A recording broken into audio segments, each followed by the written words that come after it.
alam ko na. Tatawagan mo si Kyra.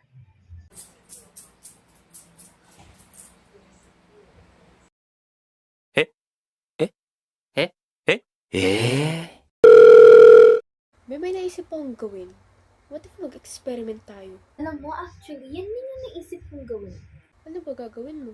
Like, what if, di ba may lubid, tapos may straw. Tapos sa straw na yun, didikit natin yung lobo doon. And then, parang, hindi natin siya itatali, nilagyan natin ng clip yung lobo. And then, pag pinakawalan natin, alin sa dalawang lobo ang mauuna? Yung may barya ba sa ilalim o yung walang barya? Like, di ba? Ikaw, ano sa tingin mo? Anong mauuna doon? Feel ko yung yung walang barya. Pero bakit kaya? Wait, try ko nga rin gawin. Wait lang.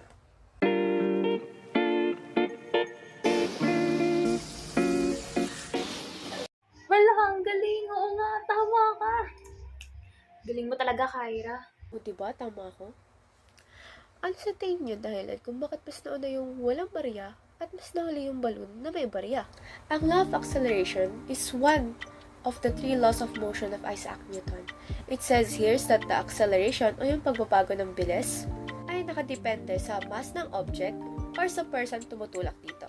Since same lang naman yung size ng dalawang balloons, let's say na pares lang yung puwersa o same lang ang puwersa ng paglabas ng hangin sa dalawang balloons na yun.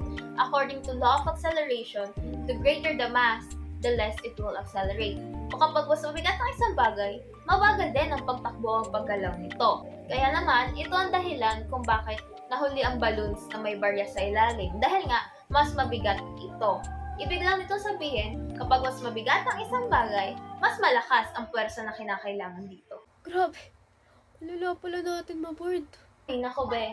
Sko, sinabi mo pa, baka mamaya makagawa na tayo nito ng ibang nilalang sa susunod na maboard tayo Gulo tayo, headlines. Dalawang magkaibigan, nakadiskubre ng isang nilalang dahil wala daw silang magawa. Sko be, malala na to. GLC, alis na muna ako Thank you sa pagsama mo sa akin today. Kahit papaano may natutunan ako. Ano ka ba? Okay lang yan. Para namang others, no? At saka, thank you rin sa pagsama sa akin today, no? Kyra! Ay, tawag ka ata ni tita. Sige. Sige na, punta ka na ba? Mukhang galit na yan nanay mo. Agad ka kay tita. Bye! Thank you! Bye-bye!